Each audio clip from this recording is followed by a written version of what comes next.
Assalamu alaikum, and today it's going to be lecture number 30, and as you know, the course is Natural Resource Planning and Management. So far we have come not very closer, but now we are coming to the end of this course and we have covered a variety of diverse topics.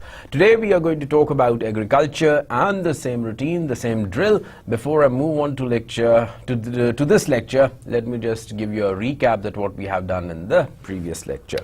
So over here we talked about the energy policy in Pakistan, and it's quite in the dire need. It's quite interesting to see that how energy crisis is happening and how solutions are given by the government of Pakistan in terms of its focus on alternative energy, in terms of its focus on coal, in terms of its focus on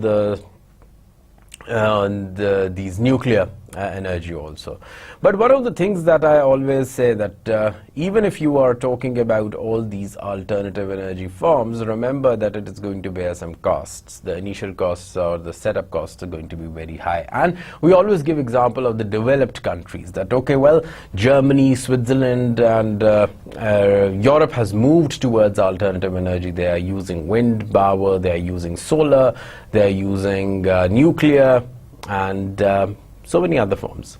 But the question arises that the government has been supporting a lot with reference to these kind of setups, and it was the government who actually give you these subsidized rates to install these solar panels and all that kind of technologies. But is government of Pakistan ready to do that or not? That is the bigger question.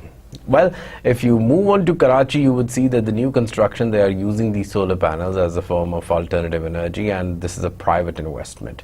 A lot of people have opened up their consultancy firms in terms of providing these energy solutions to consumers in terms of installing the solar panels, installing the wind powers sources. So therefore, the question arises that are we ready as a nation?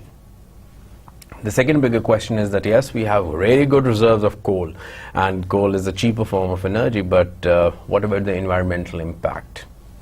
It is definitely going to create some negative environmental impacts. Are we taking care of it? Are we even accounting those environmental threats into our projects or not?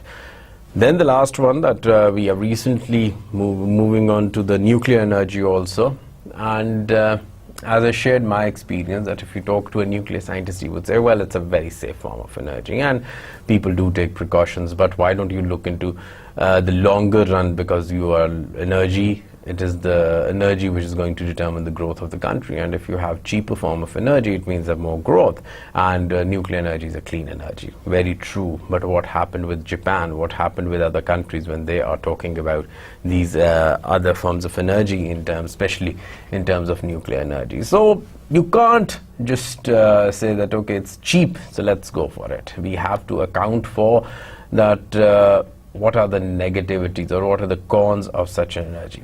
Then we talked about a very interesting policy that has recently come up. It was the agenda of the current government, this Nawaz government, about the nuclear, not about the nuclear, rather about the energy policy. Yes. And with reference to energy policy, it's quite, at least we would say that we have a policy. And having a policy is a good thing rather than not having one. And in 2006 we had this alternative energy policy. Now in 2014 we are working on this new energy policy, and they call it the energy security policy. But like any other policy, as we have discussed in this course, the national climate change policy, it was also not free from the negativities. We have made some like huge promises, And in terms of words, in terms of statements, they look really beautiful. But are we ready? Or in terms of the practical implication, can it really happen or not? Well, we are saying that by in the next 5 or 10 years, we will be becoming energy sufficient, and then we'll be exporting the energy. But the ground realities are something else. So people are still suffering from the energy crisis, and the businesses have started moving towards generators and other forms of alternative sources just to cope up with the energy deficit. But again, is that a solution? No, we are just adapting to the current situation. We are not looking out for solutions. We are just filling the gaps. So therefore, again, it is a dilemma that whether the energy issues with reference to Pakistan will be solved, or they will remain the same, or they will become further worse. As a pessimist, if you look at the citizens, then they would say that things might get worse, because it's the economy as a whole, it's kind of stagnant. And if you're just saying that, okay, it is making progressions in such and such sector, then it's just a minor progression. We can't say that Pakistan is actually making the real development, because the common person is still not getting the benefits. And until and unless the fruits of development doesn't reach the poor, we can't say that, okay, we have done a good job in terms of developing a policy. Anyhow, these are the questions that remain unanswered even when we are dealing with the issue of energy. Now, moving on today's lecture, today it's agriculture.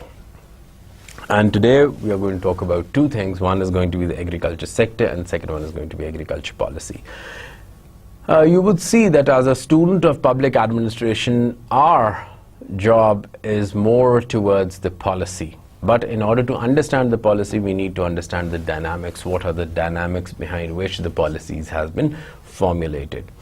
If I look into that agriculture, like every other economist or agriculture economist is going to say, it's the backbone of Pakistan's economy. Yes, that's very much true, and it has been contributing a lot towards the GDP of Pakistan. But unfortunately, usually this mix doesn't stay the way it was, because now we have started moving away from agriculture. And agriculture is basically, we are dealing in the raw material. We haven't done any value addition towards it. That's why it remained pretty much stagnant. Yes, there was a green revolution in which we made huge progress, but again, it was a bigger question that whether that progress led to development, or that progress further created gap between have and have-nots, further created uneven distribution of wealth. So once we move out with this course, with this particular lecture, then we will see that how the Green Revolution also moved upon.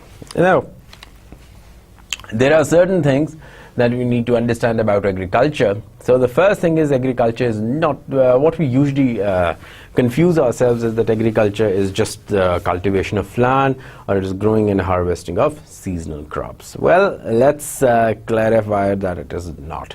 Agriculture also includes our livestock breeding. It also includes the fish breeding, fish farming. It also includes poultry farming and forestry. We already covered the forestry part, but agriculture is not just the cultivation of land, growing and harvesting of crops. And this is our usual definition, that when we talk about agriculture, we are just thinking about farming. No, but it's more than farming, and that is livestock breeding. Let's see that what livestock has been contributing in terms of agriculture. Livestock contribution to agriculture value added stood at 55.9%, while it contributes 11.8% to the national GDP. And this is I'm talking about for the year 2013-14.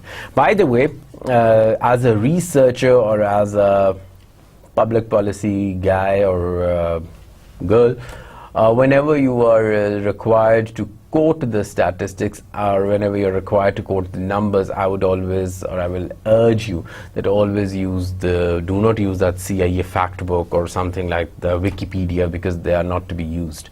Always quote the numbers from Pakistan Economic Survey or some authentic statistics record, because these Wikipedia or CIU fact website or EIU, they are not that much regarded as an academic research. So therefore, today or even the previous lectures, wherever I have quoted the numbers, I have always used the Pakistan Economic Survey. It's very easy to access. Just go on to the Ministry of Finance website, and if you Google it, Ministry of Finance Pakistan, you will find out, and over there you will find out the latest copy of Economic Survey in the soft form.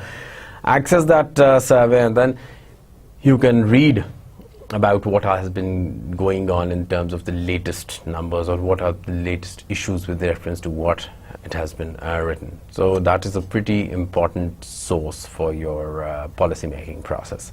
So therefore, livestock contributes almost 11% of the GDP, 11% of the GDP, and it was in the year 2013-14. Then comes the fish farming. Fish farming, it's a huge industry. If you recall the case study, one coastal case study we have done in this course, that was the KT Bandha, we can see that the fish farming has been contributing a lot. And although a very small contribution in GDP, still earns foreign exchange through exports. Most of our fish and shrimp farming, they are used in exports. And good nutritional value of fish with protein content of 15 to 20%. And then it is an important source of livelihood of coastal inhabitants. They are already proven. During the year 2013 and 14, a total of 103,833 metric tons of fish and fish preparations were exported, and we earned an export of $253.1 million from the export of fish. Then comes up poultry farming. It has emerged a very good substitute in terms of beef and mutton. In the recent years, you can see that the trend for beef or mutton, because mutton has got so much expensive, and beef had issues like whether the meat was old, the animals weren't good, and there have been like mad cow disease, all kind of stuff. So therefore, the people have not been preferring the beef. So therefore, now chicken is a very good substitute in terms of mutton and beef. This sector has contributed almost 1.3% to the GDP, and its contribution to the agriculture and livestock value added stood 6.1% and 10.8% respectively. Poultry meat contributes approximately 28% of the total meat production in Pakistan. So therefore, it has a good share of contribution. And now if you cumulate, it's all coming out from the agriculture sector.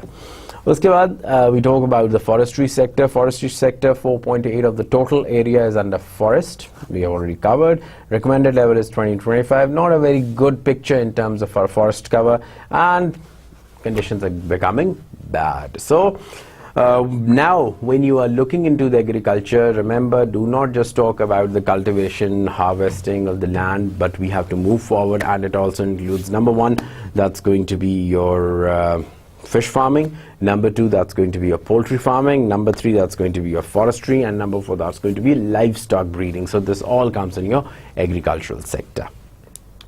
Now, what are the two leading successes of Pakistani agriculture? Well, one thing that you always boast upon, that is 1960s and late 1960s. This is the Ayub Khan era, and we call about for green revolution. Amazing thing. And this is the first time our GDP goes to the double digits, and Pakistan made a huge progress. I'll just share my personal view about it and what other authors have written in terms of it. But let's see. The Green Revolution means the introduction of new technology in agricultural sector in order to increase the production through different measures. So that was basically that, okay, in 1960s, what we are focusing on, that we are trying to improve our agricultural productivity, and we are using a lot of technology.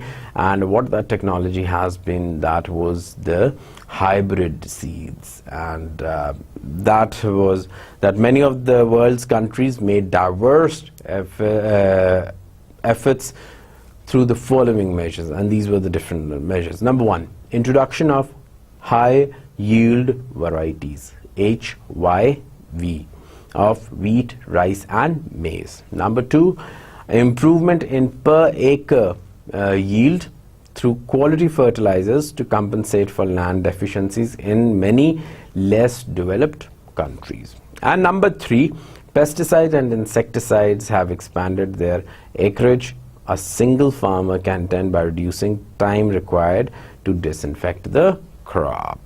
Now, these were the three. So you can see that the 60s farming is got a lot of importance, not only in Pakistan but it was globally, and there was an introduction of these high yield variety seeds, and which included wheat, rice and maize, and it required more fertilizers, it required more quality of more water, and it required pesticides. Now, when you are using these technological measures, it actually improved a lot of agricultural productivity, and countries who were already agrarian countries just like Pakistan, they gained a lot out of. Now, some other factors are irrigation has made double cropping feasible in many countries where formerly one harvest was standard. So there has been a lot of improvement in terms of irrigation, and that is also one of the factors that has improved in terms of double cropping. Earlier there was just single cropping, but now we have the double cropping. Then there was new methods of rotating crops were developed with increased land productivity. So people started using these techniques. Then new shorter plants have been discovered that are more responsive to fertilizers. Similarly, some sturdier types are more disease resistant. So that was another breakthrough in the technology in terms of these biotechs, that plants have been introduced which are very much responsive to the fertilizers. So they grow at a very rapid pace when the fertilizers are introduced, and they are more resistant towards these diseases. And then botanists have been able to breed photosensitive genes out of plants, making planting possible at any time of the year. So all these things, they were happening in 1960s. Now let's see that after working on these kind of technologies, these were introduced, not, as I said, not over here in Pakistan but also in a number of countries. What were the results with reference to Pakistan? Now, impact of Green Revolution. Impact of Green Revolution had impact on the production, the major part. It has an impact on production, consumption, and there was an overall societal development, leading to tangible increase in production of agricultural produce and its easy and cheaper supply to the consumer. So therefore, we can say that these were the things that were made with reference to these consumers, with reference to the producers, and there was a lot of increase in terms of production. Impact on the agricultural production, the production rate, and the sector first, it was 1.8%, the second one was 3.8%, and the third one was 6.0. So in terms of your agriculture production, it was approximately 1.8 increase. Then in terms of your production growth plan, it was 3.8, and your agriculture sector grew about 6%, which indicated due to Green Revolution, the average growth rate doubled. Wheat production million from 1959 to 60 became 3.7, and in 1968 to 69 it became 6.8. So it has doubled the wheat production. And the sources are from Pakistan Economic Survey. So that was the agricultural production. Then impact on the agricultural production. Now in terms of the per acre yield, we can see that it has moved from 17 to 15.4. Earlier it was 7.7 billion. Now it moved on to 15.5 billion, which was a remarkable increase. Now those were some of the numbers that we can see that agricultural productivity has actually increased, and Green Revolution had a positive impact on it. Now, what were the benefits of Green Revolution? Benefits of Green Revolution were that we got high yield varieties were introduced, which gave more production, already knew about it. Then the progress in fertilizer manufacturing. Now the complementing industry, that was fertilizers, which was necessary for the agricultural production, those industries flourished. So there was a number in that. Better quality pesticides, insecticides increased acreage of land. There was more better quality of pesticides and insecticides. Then better management of human resource was made through optimal utilization. of already available farm labor and induction of newly trained labor. So there was more labor that was absorbed, and the existing labor was more trained towards it.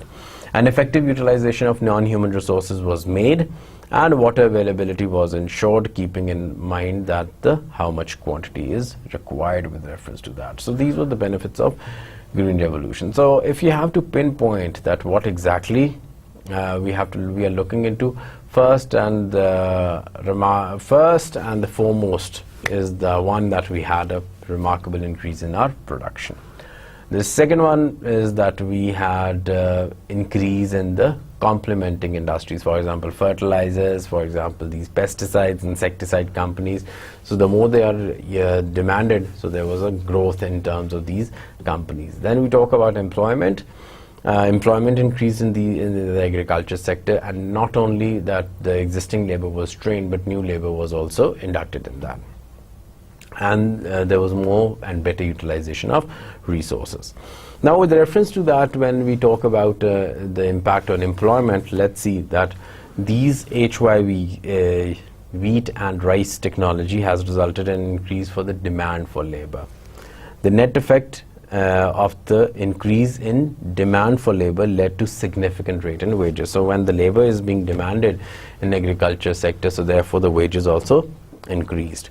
And the increase in labor use has been due to greater labor utilization per cropped area, and in some cases high cropping intensity. Even mechanized farms typically were utilizing increased labor inputs per hectare, although stimulation results conducted by some researchers indicate that labor inputs per hectare might expected to decline substantially under fully mechanized techniques combined with adoption of HYV technology. Tripling the cotton production over 1980 due to the use of quality seed and proper incentives to the sector. So that was basically with reference to employment that I earlier read. But let me just simplify it, that basically what we are saying, that the demand for labor increased. Whenever there is a demand for labor, it increased the wage rate also. So with the increase in the wage rate, it makes the agriculture sector much attractive, and with the more labor being induced in the agriculture sector, there was more economic activity. But there were some researchers who were saying that with the increase in labor, or with the increase, apart from the increase in labor, there's an increase in mechanization.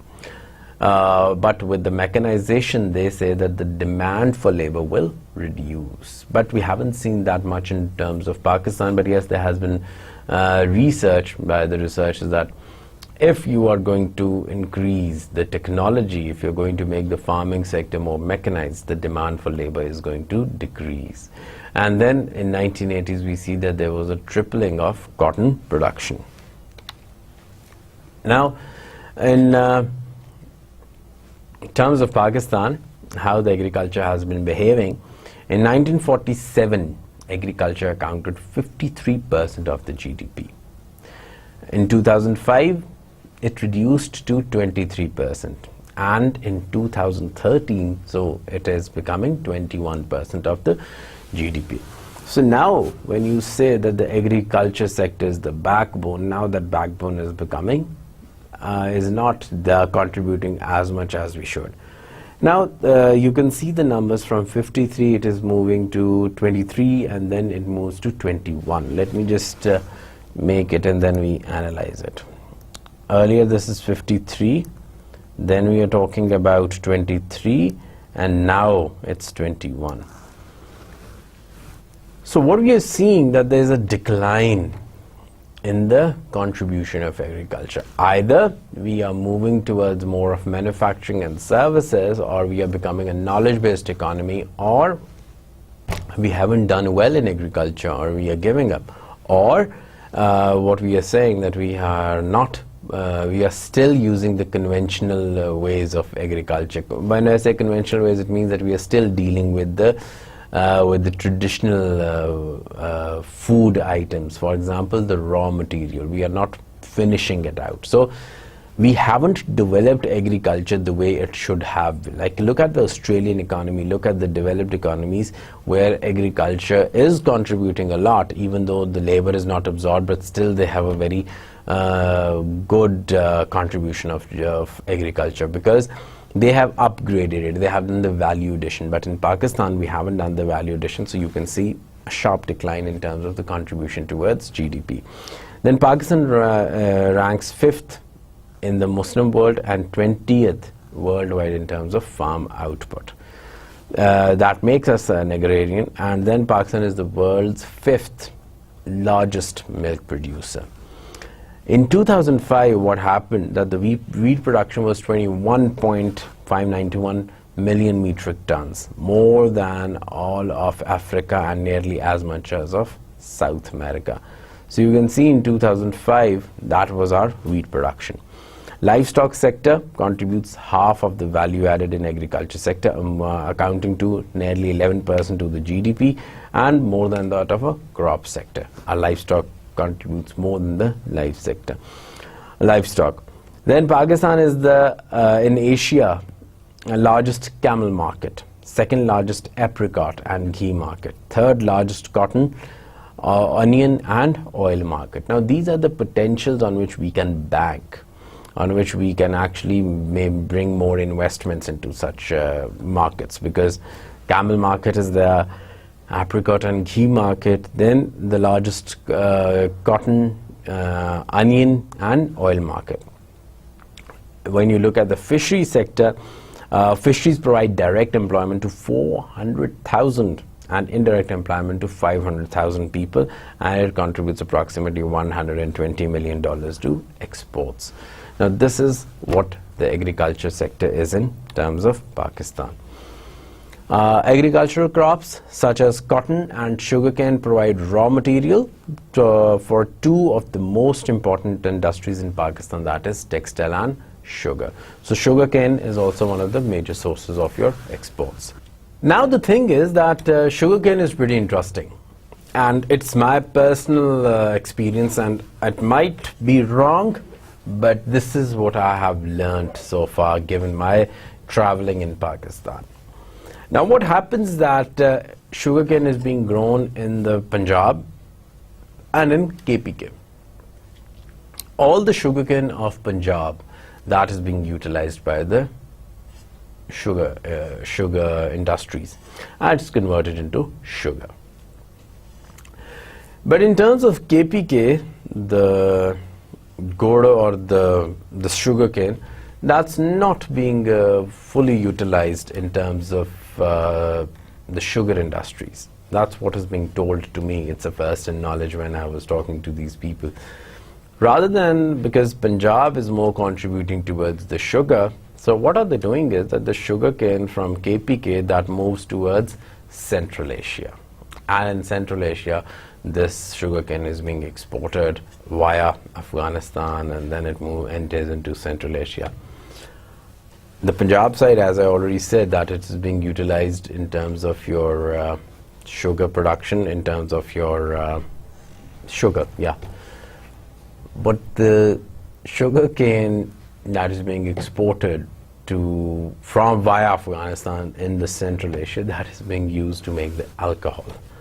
So you can see the same country, two provinces. On one side it's contributing to the sugar, and the other side is contributing in the Central Asia, which was pretty interesting for me to know that, okay, this is why that you don't find much of the sugar industry in KPK, because they just it's just going to the Central Asia. Not sure, I still have to verify, because this is my first-hand knowledge with reference to people when I met in the farmers who were growing sugarcane in KPK and the farmers who were growing sugarcane in Punjab. But this was my experience. I thought it was worth sharing, and if any clarification or if any correction, do let me know. And Pakistan's agricultural, we can't say the performance has been very well, because we have known it that a sector that is contributing 53%, now it's just contributing 21%, so that's not a good performance. Now what are the reasons behind it? It's mainly because of the traditional methods. It's of cultivation. It's mainly because of the illiterate and ununiformed rural population. So those are the two factors, that our human capital is not sophisticated, and secondly, we are still using the traditional mechanisms of production. Or if you are going to use a better sophisticated word, that might be that we are still hinging upon, we are not going for the value addition, we are not going for the processed food, we are just dealing in the raw materials. The total supply of agricultural credit has increased from 87 million, that was in 1959-60, which we say that okay, the agricultural revolution have started, the green revolution has started, and it has moved to 255 billion Pak rupees in 2013. So the agricultural credit has obviously increased. Supply of other inputs have increased, like tractors are being important and locally manufactured, fertilizers, seeds and irrigation. Despite of these increases in the inputs, we haven't increased our output. So that might be, if you talk about the increase, if you talk about the, in economic terms, that is the decrease in returns to scale, that you're still increasing the inputs, but your output is not increasing. And this is the decreasing returns to scale. Now, in terms of the recent performance of Pakistan's agriculture, the agriculture has lost significant growth momentum, and its growth slowed down from to 2.7%. Now this is the agricultural growth rate, not the contribution. So to 2.7% in 2000 against 4.4 in 1990s and 5.4 in 1980s. So in 1980s it was 5.4, then in 1990s it became 4.4, and in 2000 it's 2.7. Agriculture sector recorded a growth of 2.1% in 2013-14. So now it's 2.1%. Not something that we can feel proud about it. It's not plausible, or it's not a good number that we can say that agriculture sector is doing good. Now why? Because the structural problem and lack of mechanization remains the impediment to the growth, that we have already discussed in the previous slide, that we are still using the traditional mechanism. But somehow I feel that if you pull out any textbook, that I also pulled out these textbook, and this is this reference is from the Economic Survey of Pakistan and S. Akbar Zaidi's book, Issues in Pakistan Economy. Pick out any person, you talk to any person, and they would say, we are still using the traditional mechanisms. We are still using the raw materials. But then I say that all these farmers, they are now educated. Educated in a sense. Educated doesn't mean that you just need to go to a school and you start taking a master's degree or a PhD, and then we call you as an educated. Educated is basically that you are, according to my definition, how I see educated, it's basically that how you register the change around you, and are you actually registering the change and responding to it. Because if I say adapting to it, that won't be that would be kind of education, but we have to respond to it. That may be adaptation, that may be mitigation, that may be any other way. So if you meet the farmers of 1960s, let's suppose, who were the real heroes who brought the Green Revolution, and if you meet the farmers of today, there's a remarkable difference. I know families which are farmers from generation, and you can't say the farmers which we portray in our Pakistani dramas or something like that, a person totally perspiring and he's a poor fellow, wakes up at 4 o'clock. Like, this is the true picture, that when we say, okay, how the farmer's life is, this is what we have been reading in our class 3, class 4 textbooks. But today, if you look at the farmer, he has a Corolla, XLI, GLI, and that was a pretty interesting study. I'll share that with you in a while. And he is well aware of all the modern trends. He is using Twitter, he is using Facebook, and he has more people to work now. He is more investor kind of thing. Earlier, I would say they weren't making the investments, they were just trying to contribute something towards economy. And pardon me if I offend any farmer, but earlier they thought that okay, we are contributing towards Pakistan economy. Now they say that we are making, we mean business.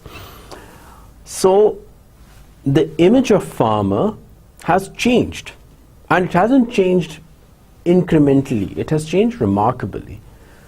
Earlier farmers were considered somewhat who are working from dawn till dusk, whose life is so difficult.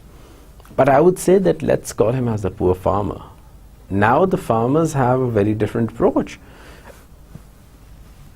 Farmers go to all these big fairs. Farmers are members of these Chamber of Commerce. Farmers are educated.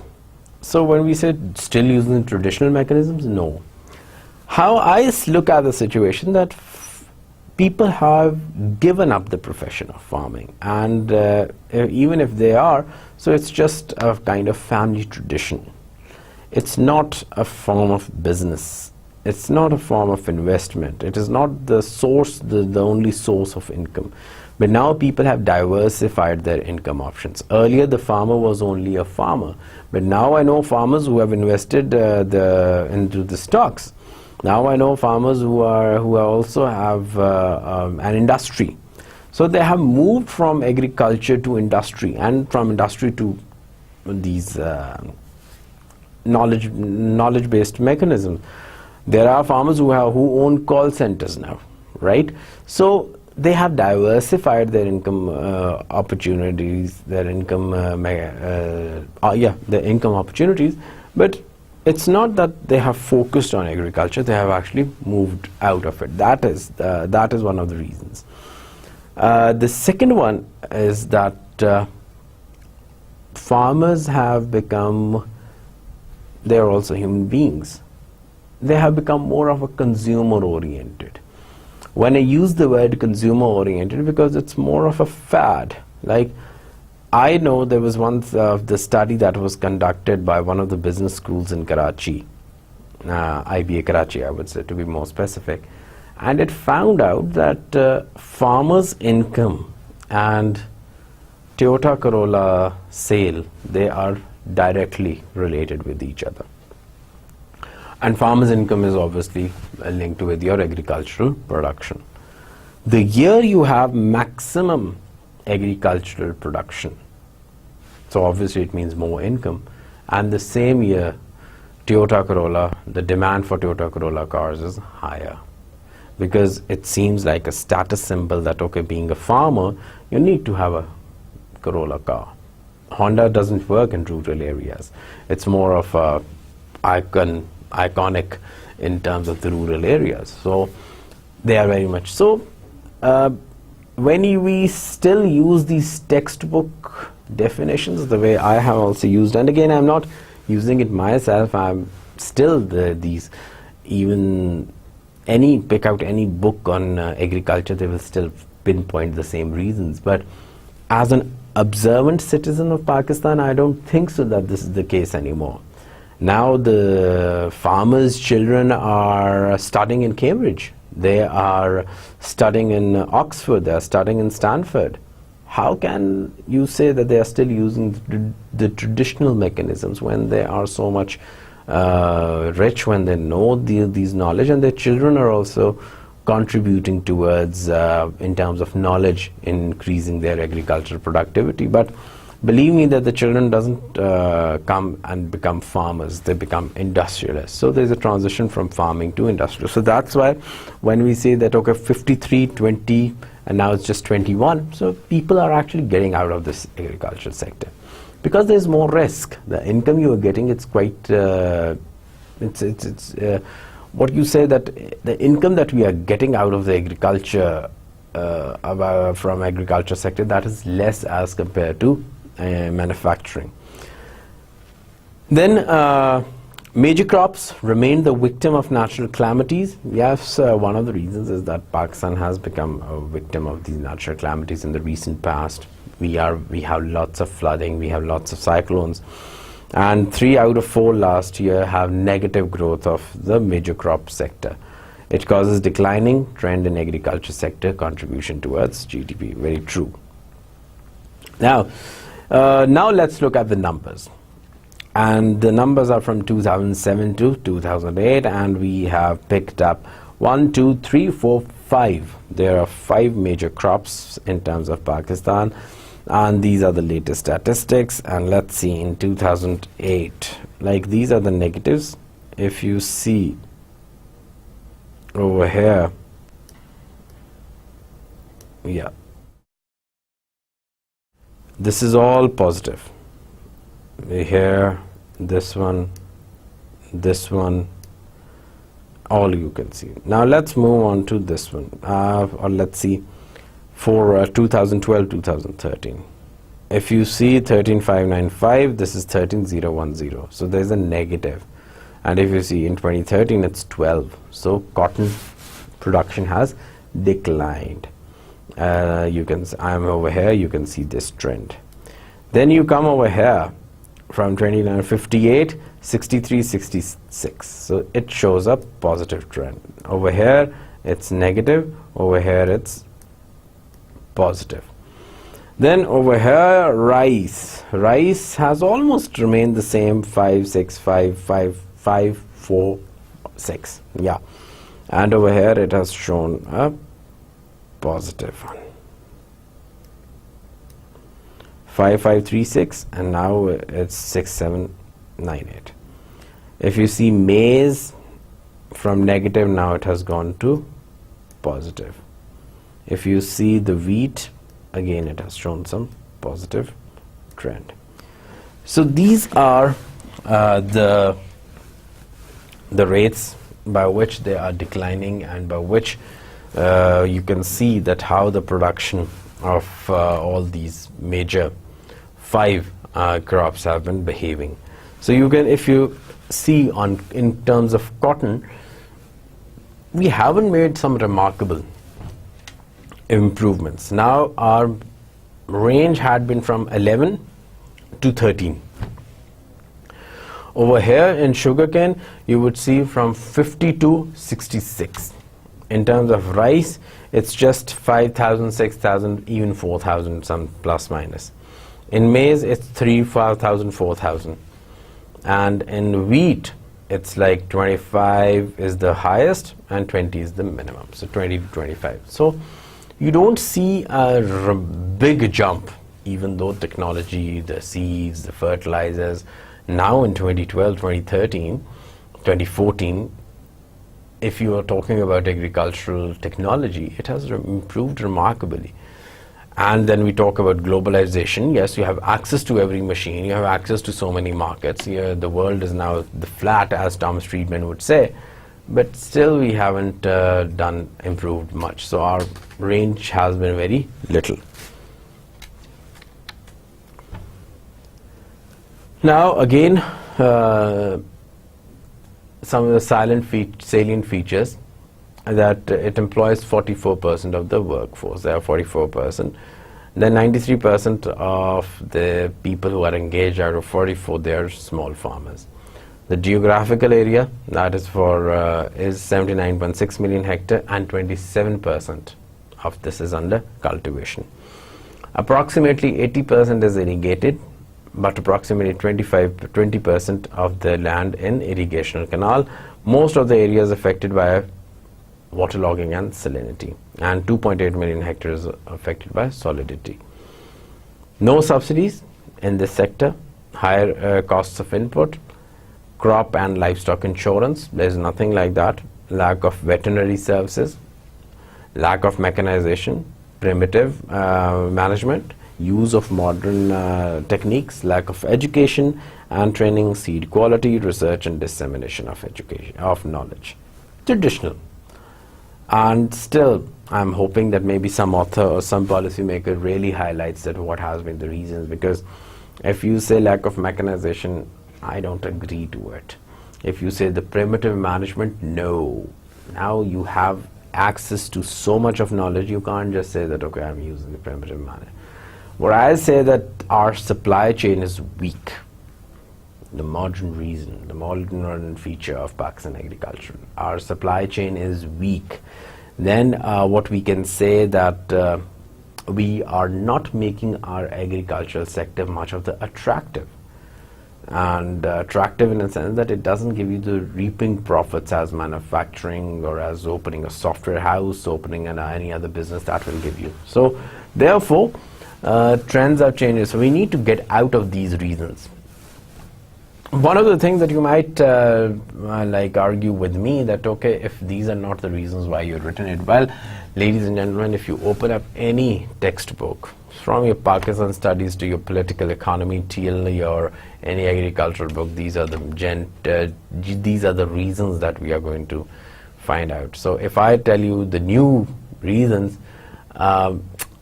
it may not be accepted by people. So therefore, but still we need to, at this forum, in this lectures, in the classrooms, we need to come across the real realities.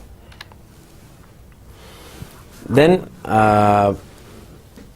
more salient features, that one of the reasons that why don't we see agriculture as the declining one, that it's an undocumented economy. We do not have, there's a 25 to 30% of the economy that is undocumented, and people are engaged in agriculture but still doesn't get documented.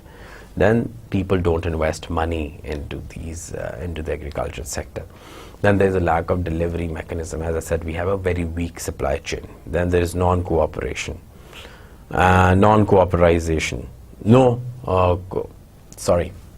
Then we have this no corporization. Like there is no unity, or there is no corporation like in Monsanto. We should not be proud about that, but we don't have anything like that.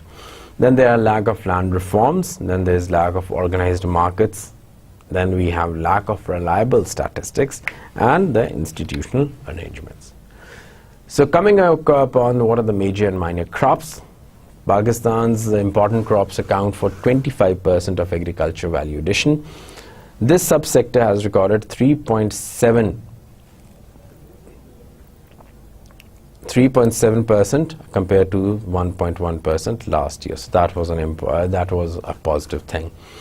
The important crops includes like wheat, maize, rice, sugarcane and cotton, which we have already seen, and we already seen which registered like wheat showed 4% growth, maize showed 7%, rice showed 22%, and sugarcane showed 4.27%, and cotton showed 2% growth.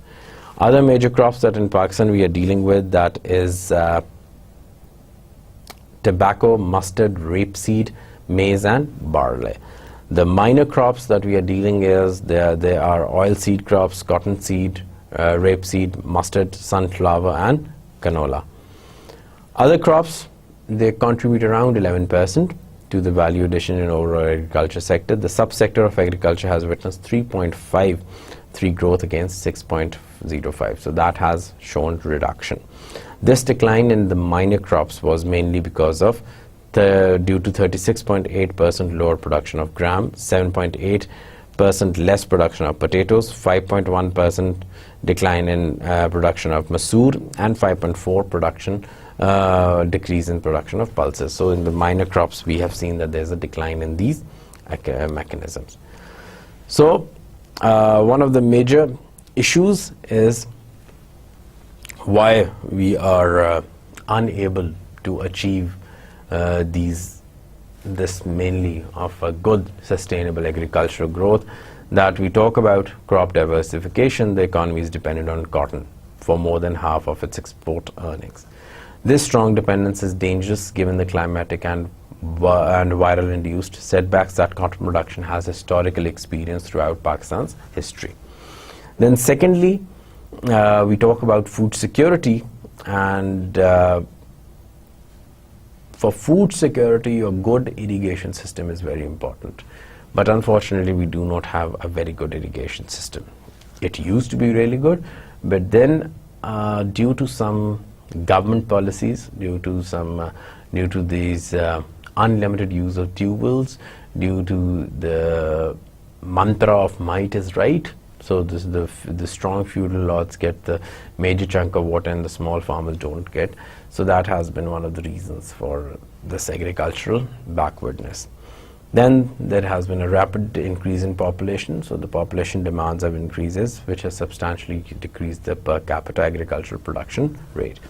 And growth in the most recent decade has come from extensive and non-intensive agriculture. Then productivity growth in agriculture has been small according to number of indicators: output per hectare, output per unit of a single factor, yield gaps between average and best farmer yields, and total factor productivity. Sixthly, government pricing mechanism has been always critiqued, and then these poor planning, lack of quality control, pesticide and all that things, they lead to the agricultural. Now moving on to the agriculture credit, we have this ZTBL, Rait Rakyati Bank Limited, commercial banks, cooperatives and other domestic banks that are the main providers for the credit to the farmers. At the present, we have like 31 commercial microfinance banks and Islamic banks, around 3,950 agricultural branches which are facilitating farmers for agricultural credit.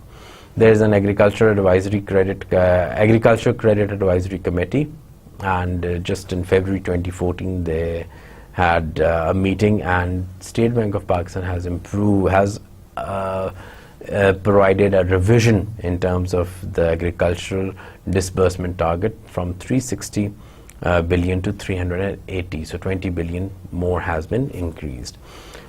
Then there is a credit to women program, and then microcredit scheme, 25,000 is advanced to both women and women against security, and loans are recovered within 18 months. Now this has been the agricultural farming credit. So if you compare over here, it's 139, and over here it's 131. So it has improved. And if you see in the total of A and B, this is 255, this is 231. So as compared to the previous years, 2012, 2013, 2014 has been performing better. Now what are the major issues in the agricultural credit? There is a high cost of borrowing, and that is basically that farmers say that they charge a very high rate of interest, and the perceived high risk associated with agricultural lending. Then there are hassles in credit delivery, lots of paperwork, lots of banking issues and all that stuff. That's where people either don't take the credit, and if they take the credit, they feel that okay, there's a lot of hassles into it because of the complex documentation, collateral requirement, delays, under financing. Then there's limited access to credit to tenant farmers, to local, to leases, and to sharecroppers. And the provision of adequate and timely credit is not there when it is required. Pakistan has been divided into different phases in terms of the agriculture.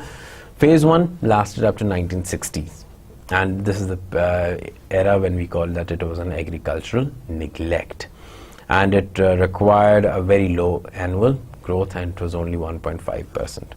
Phase 2 is from 1960s to 1965, and the trend was reversed, and this says agricultural focused, and our growth rate was approximately 4%, that is, or to be more specific, 3.9%. In phase 3, we got about, that is 65 to 70, and this is the green revolution, and we have 7.78%. That is impressive. Then phase 4, that is 70 to 77, the agricultural rate again declined because it's all, we are talking about nationalization, and there were the policy failures, a lot of policy failures. Then in terms of dependent population, early it was 82% of the people in 1951, 77% of the people in 1961, 74 in 1972, 71 in 1981, and 79 in 1991.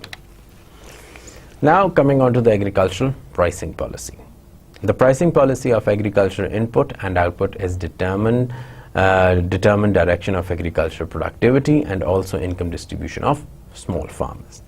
A good agriculture pricing policy can be defined as one where prices act as an incentive to produce certain goods in required quantities. Now that is a plus point in terms of making a good policy, which gives you an incentive to draw incentives or to work for that particular sector or for that area. As I said, agriculture is not just the cultivation of land, it's more than that. Now we have this National Commission on Agriculture that analyze issues and the pricing policy of the first 2 decades. Government fixed the consumer retail prices of agricultural goods at the low levels, which depressed the market prices for producers. So government has been favoring the consumers, not the producers. Then we have heavy export duties were imposed on cotton to facilitate local industry. Then inter-district and inter-province restrictions on movement were imposed. For a decade after independence, no systematic attempt was taken to develop the agricultural sector. Industrial sector was highly protected at the cost of agricultural sector.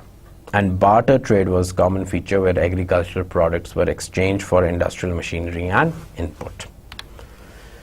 Now due to these policies, agriculture sector was taken as a medium to protect industrial sector. So what we were doing, we were using agriculture sector as a shield to protect the industrial sector. And NCA argued that the main objective of the pricing policy of 1960-65 was to provide low-cost food to urban population, to provide cheap raw material for agriculture production, to keep the wages of agricultural workers low. First step government took to encourage agricultural output was to subsidize agriculture inputs, which cover seeds, fertilizers, tube wells, plant protection and agriculture machinery. Those were the steps that were taken by the government. But this policy was biased towards large farmers. An argument was raised to look beyond the input subsidizing policy. Concept of minimum price support program was introduced to protect farmers from fluctuations in the international markets. Then agriculture income tax. There are arguments on whether agriculture income should be taxed or not. NCA is against this argument and says that agriculture holdings are too small to generate taxable income. Yeah, so that's not, and in WTO that is one of the cases that okay, agriculture income should be taxed. Agriculture is a risky business and heavily depends upon natural factors, which creates uncertainty in the final output. So no proper insurance of agricultural output. And agriculture pays the largest percentage of indirect taxes, 42% of all indirect taxes, so it should not be taxed more. On the other hand, NTRC, which is the National Taxation Reforms Commission, has evaluated policies of imposing a tax on agriculture. There is a group of landowners who reside in urban areas and made investment in real estate with income from their agriculture business, as we shared earlier. Since they pay no tax, so they are questioned by traders and salaried class to pay tax. Many traders have purchased agricultural land with an intent to escape from income tax. And many large farmers are earning handsome money out of agricultural income. Now, these are the recommended books that there's Ishad Husain's book, The Economy of an Elitist State. Then, as I talked about, S. Akbar Zaidi's Issues in Pakistan Economy.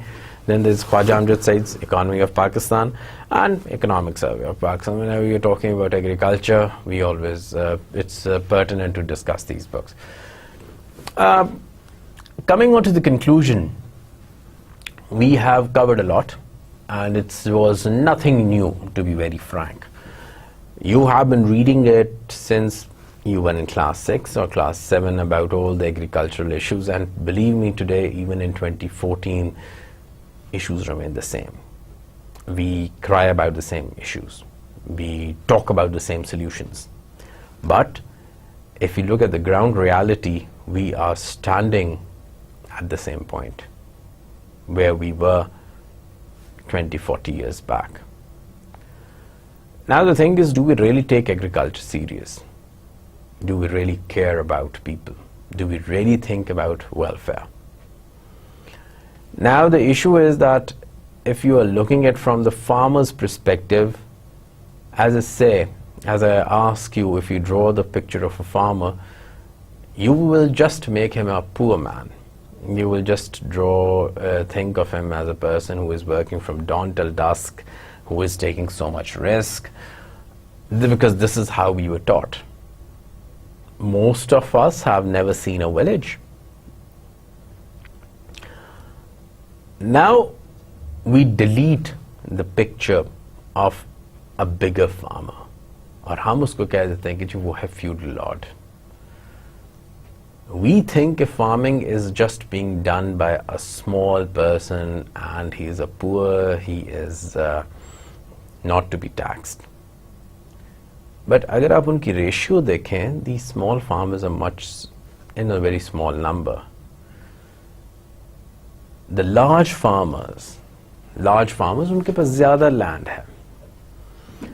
I also said that I will talk about Green Revolution. Yes, they say कि हमने बहुत बड़ी growth की, but Green Revolution भी, again, it was a vested capitalist strategy just to benefit the rich farmers.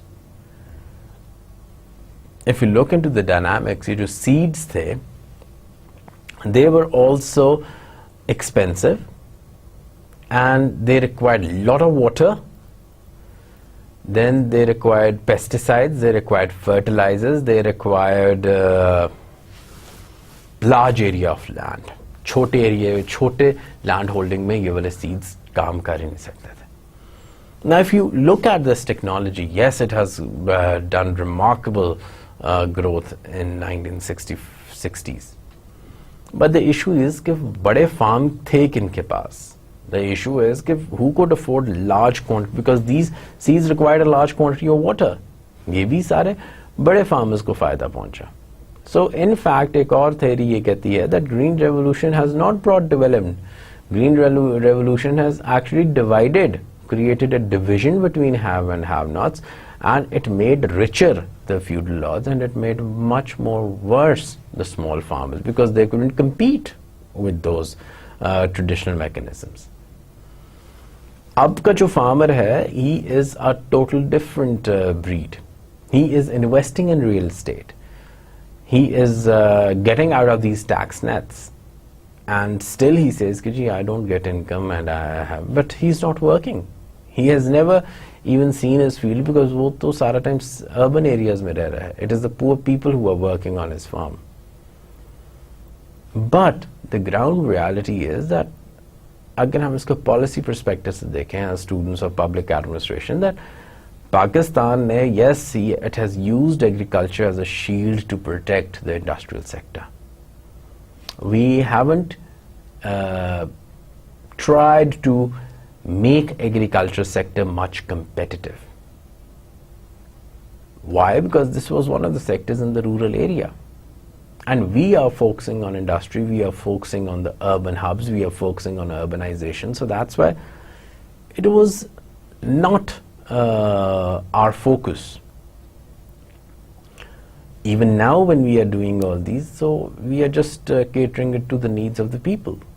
We are not trying to create an efficient supply chain या एक value chain बनाएं जहाँ पे हम agriculture से actually income earn कर सकें. Livestock is there, poultry is there, fishing is there, but we don't make these sectors competitive because that is not our government priority. We think that, okay, let's open the software houses, let's open this thing, and let's open the manufacturing farms, let's go into imports and exports of these textiles. That is much more helpful.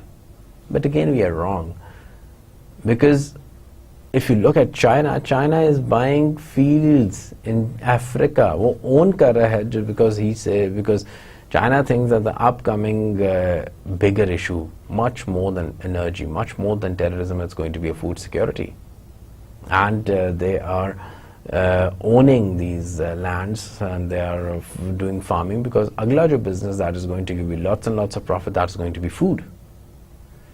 And we in Pakistan, we are actually shrinking that sector.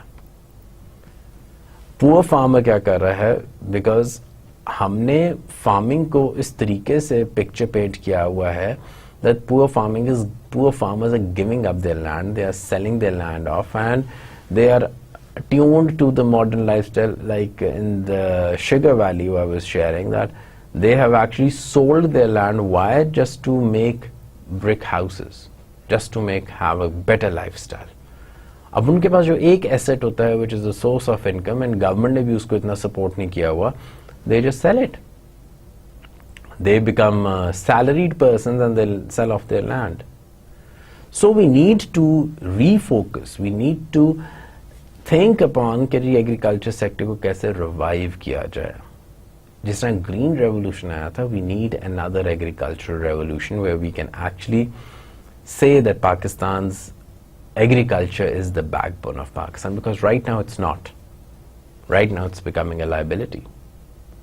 And my request, that get out of these reasons. We are no more traditional, we are sophisticated in terms of the technology. We have the knowledge. Credit is there, but it's just that we don't find it interesting. And the government need to create incentives in which agriculture sector seems to be a worth investing. Real estate profit aapko deti hai, that's why people are investing into it.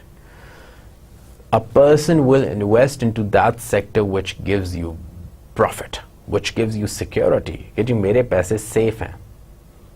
Agriculture में आपको नहीं ये नजर आता. So, as a public policy student, we need to, as a public administration student, we need to create a policy which makes agriculture sector somewhat attractive. So with this, thank you all, and let's see you in lecture number 31. Best of luck, and Allah Hafiz.